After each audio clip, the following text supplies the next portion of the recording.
까지 말씀에서 요셉은 바로의 꿈을 해석해주고 애굽의 총리가 되었습니다. 하나님은 지금까지 요셉으로 하여금 술 맡은 간원장의 꿈을 해석해주게 하셨고 또한 그것을 성취되게 하심으로 또한 바로를 만나게 하셨습니다. 그리고 또한 애굽 왕 바로의 꿈을 해석해주고 그것이 성취되게 하셨습니다. 그렇다면 이제 남은 것은 무엇일까요? 요셉의 꿈입니다. 요셉의 꿈. 요셉의 꿈. 근데 요셉에게 주신 이 꿈은 우리가 기억해야 될 것은 단순히 요셉에게만 주신 그러한 꿈이 아닙니다. 야곱과 그의 모든 가족들에게 주신 꿈이 또한 요셉에게 주신 꿈이죠.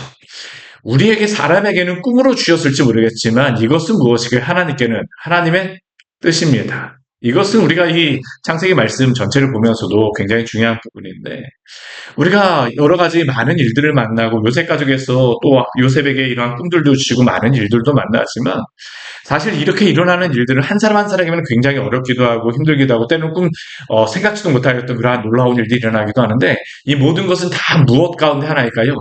하나님의 그 뜻 가운데의 하나죠. 하나님의 그 놀라우심과 하나님의 그 계획과 하나님의 그 위대하심이 드러나는 것 가운데에 한 사람 한 사람들의 그러한 꿈과 한 사람 한 사람들의 그러한 일들을 통하여서 하나님의 그러한 일들을 이루어 가시고 또한 하나님께서 그 한 사람 한 사람들을 빚어 가십니다.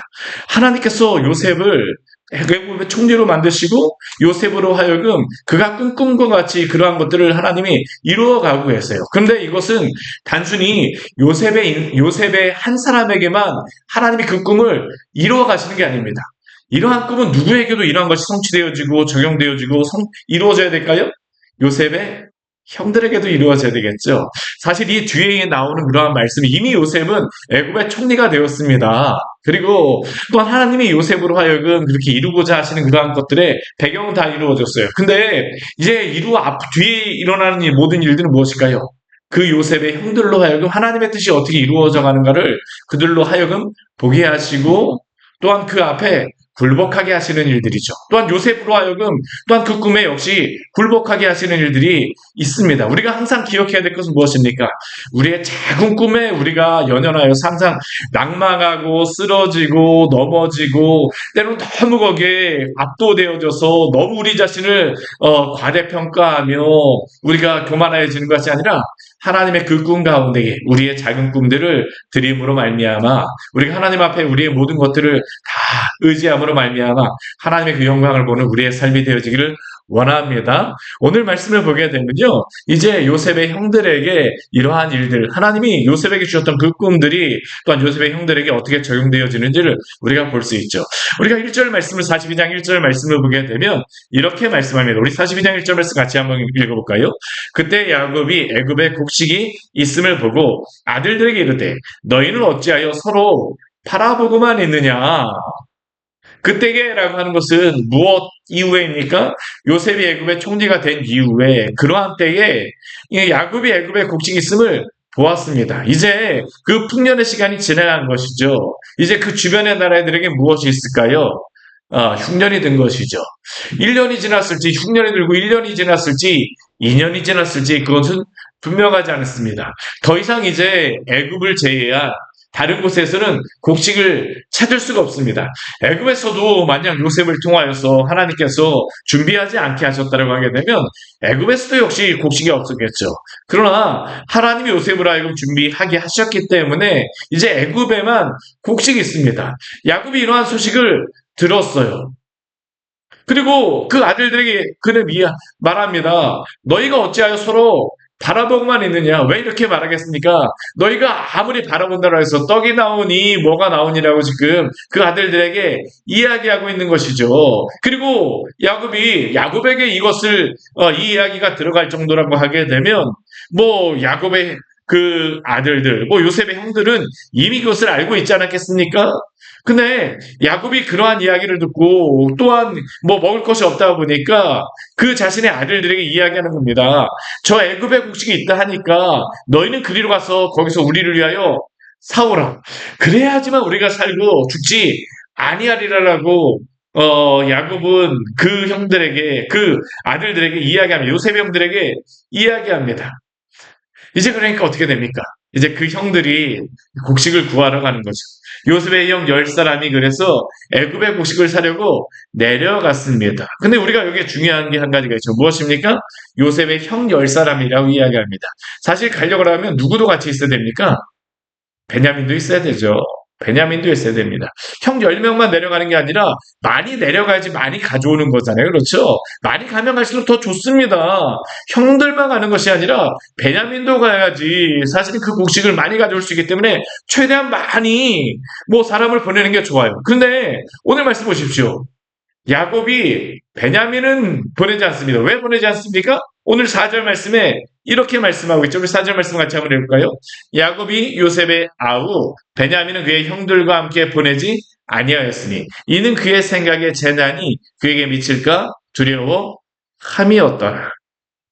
야곱이 베냐민은 보내지 않아요. 왜 보내지 않습니까? 방금 전에 우리가 읽었던 것과 같이 요셉이 해를 당한 것과 같이 베냐민에게도 해가 미칠까 두려워하기 때문입니다. 근데 우리가 이것을 통해서 한 가지 생각할 수 있는 것이 있습니다. 무엇일까요? 야곱의 집안에서는 요셉이 없어졌다고 해서 그 편애가 사라진 것이 아닙니다. 우리가 한번 생각해 보십시오. 요셉이 왜 애굽에 팔려갔습니까? 그의 형들이 야곱이 편애하는 것을 너무 싫어하였기 때문입니다.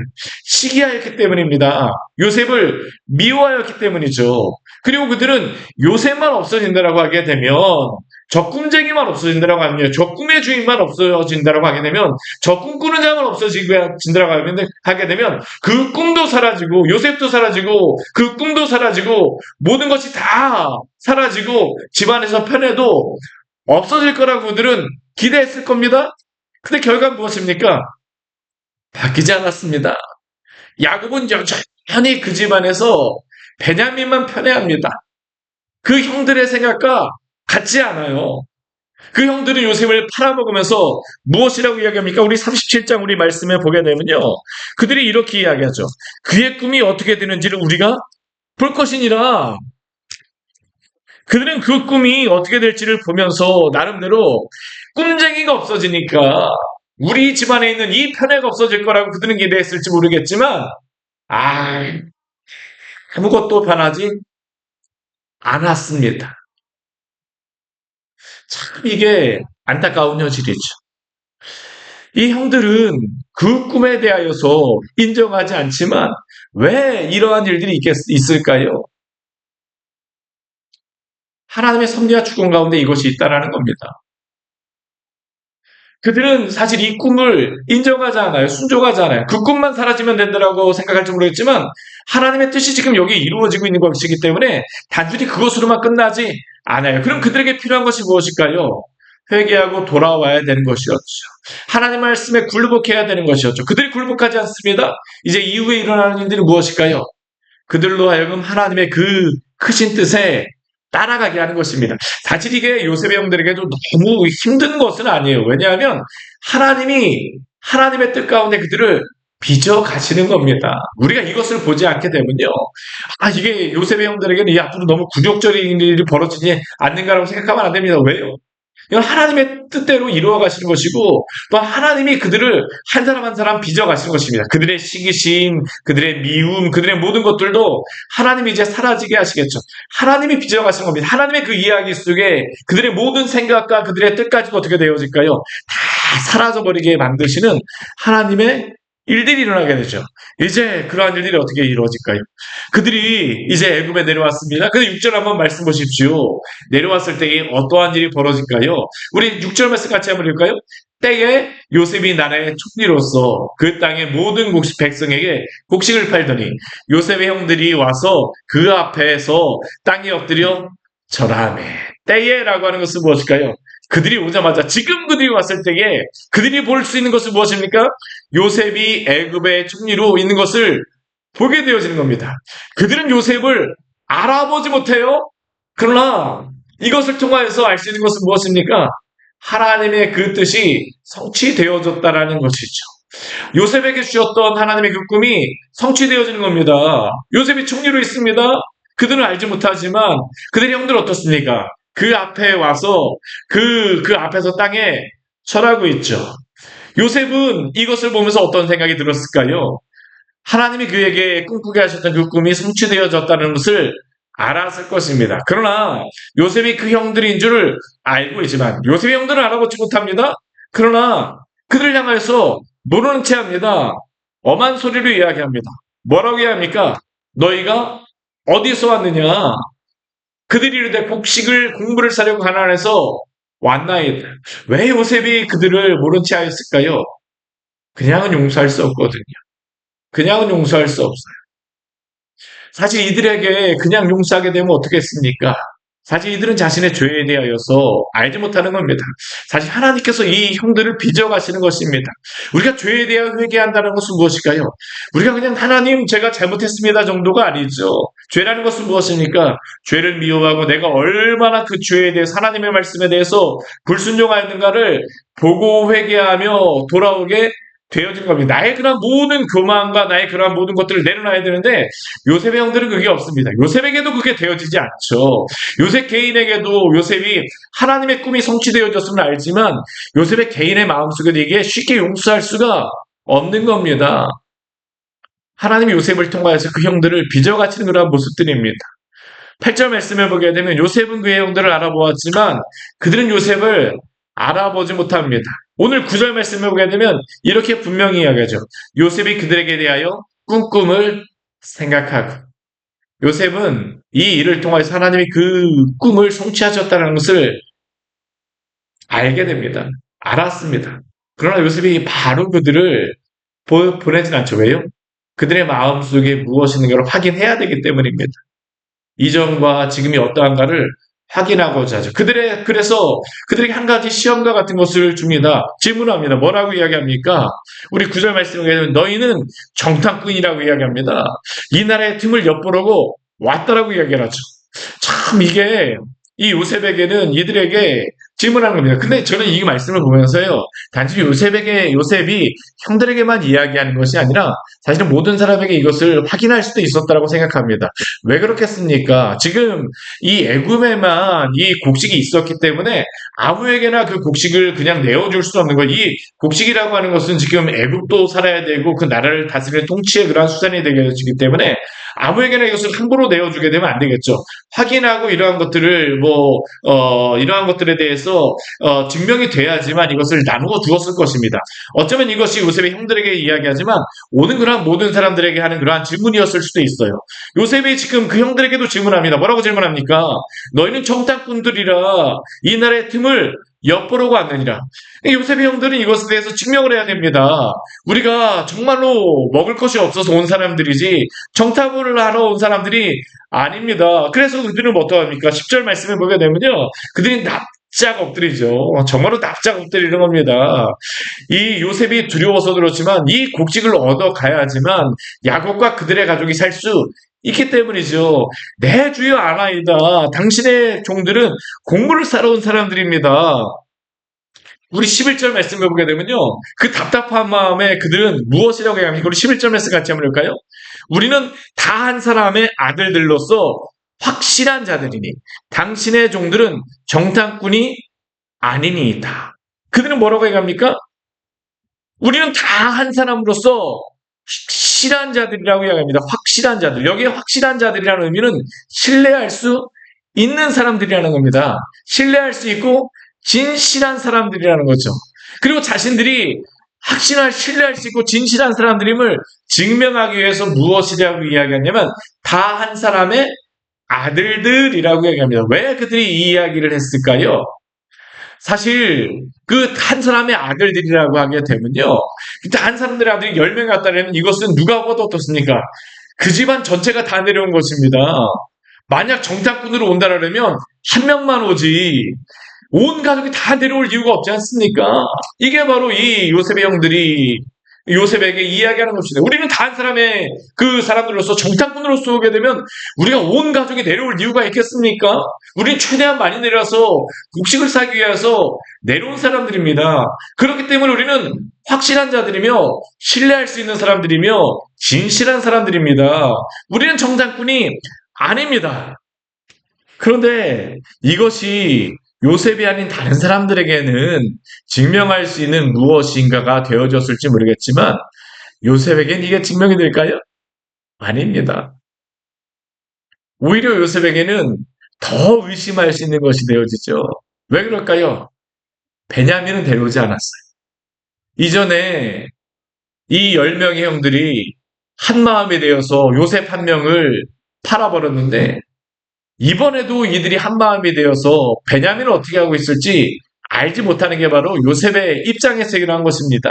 그러니까 요셉의 입장에서 오히려 이 10명이 내려온 것이 더 의심스러운 상황이죠. 그러니까 요셉은 당연히 그들에게 무엇이라고 합니까? 아니다라고 이야기하면 너희는 신뢰할 수 없는 사람이 요셉이 보기엔 신뢰할 수 없는 10명이었기 때문에 더 신뢰할 수 없습니다. 9명, 8명만 왔으면 모르겠는데요.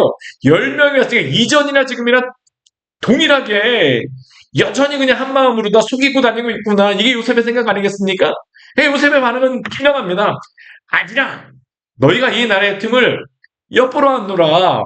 그러니까 이들이 이야기하는 것이 무엇일까요? 더 이야기합니다. 뭐라고 얘기합니까? 그들이 이르되 당신의 종 우리들은 12형제로서 가나안 땅 한 사람의 아들들이라 막내 아들은 오늘 아버지와 함께 있고 또 하나는 없어졌나이다. 그들은 그 나머지 이야기까지 하게 되어집니다. 우리가 10명으로 왔지만 사실 그렇지 않습니다. 우리가 더 형제가 있어요. 막내 아들도 있고요. 또 다른 아들도 있는데 없어졌다라고 이야기합니다. 참 이들이 이 없어졌다라고 하는 이야기를 하고 싶었을까요? 하고 싶지 않았을 겁니다. 적어도 애굽에 와서는 이들이 하고 싶지 않았을 거예요. 왜요? 이전에 그들이 요셉을 팔아먹을 때 애굽으로 뻔히 팔려가는 것을 보았거든요. 애굽에 와서 이야기를 하고 싶었을까요? 그렇지 않았을 겁니다. 근데 어때요? 막판에 몰리니까 위협을 당하니까 어쩔 수 없이 실토할 수밖에 없죠. 막내 아들은 아버지와 함께 있고 또 하나는 없어졌습니다. 그런데 그러니까 요셉은 무엇을 합니까? 아니라는 겁니다. 이것이 오히려 너희들이 정탐꾼이라고 한 말이 이것이라고 요셉은 이야기하죠.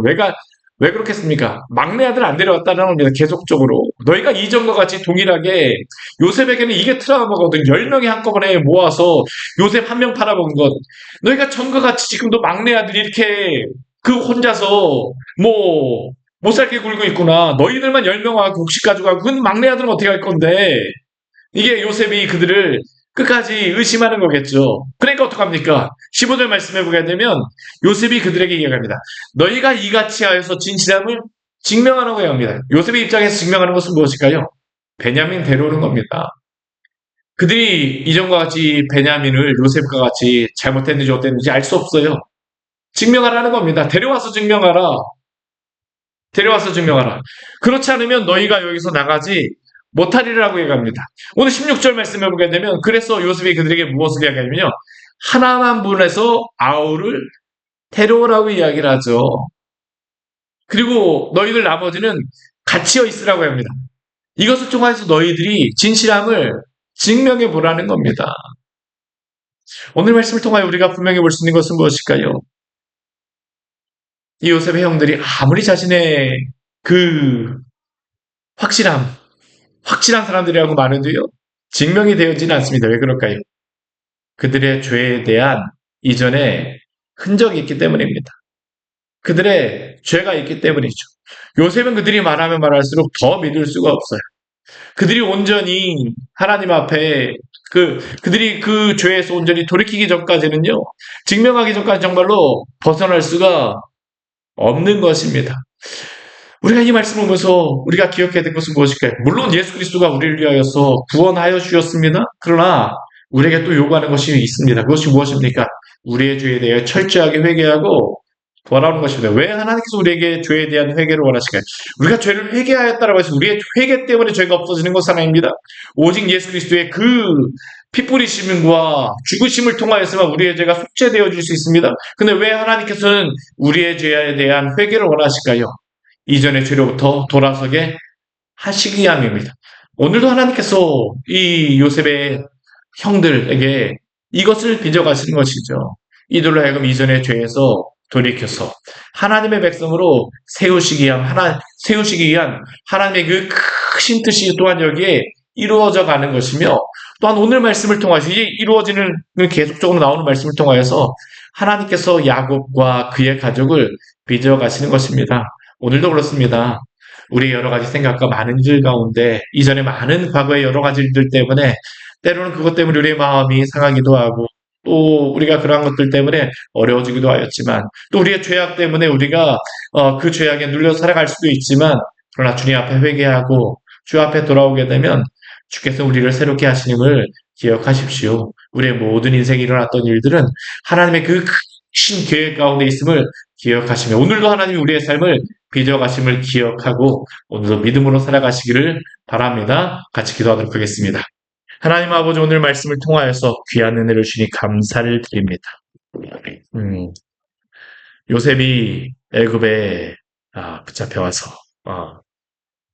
종으로 팔려와서 아, 그 13년의 그러한 시간 동안 10년이 넘는 시간 동안 종으로 또한 죄수로 있으며 많은 환난과 고난을 당하였지만 그러나 그 고난과 환난이 요셉을 무너뜨릴 수 없었습니다. 왜냐하면 하나님께서 요셉을 통하여 당신의 꿈을 이루어 가셨기 때문입니다. 그리고 지금도 하나님께서는 요셉을 통하여 그 꿈을 이루어 가시는 것을 우리에게 보여주셨습니다. 그리고 하나님의 그 뜻 가운데에 요셉의 형들과 또한 그 가족을 빚어가시는 말씀을 보여주셔서 감사합니다. 우리 인생 가운데에서 여러 가지 많은 것들이 있지만 주님, 우리가 하나님 아버지 하나님께서 그 모든 일들을 통하여 저희를 빚어가시고 거룩하게 또한 이끌어 가심을 기대하며 또한 믿음으로 살아가게 하여 주시옵소서.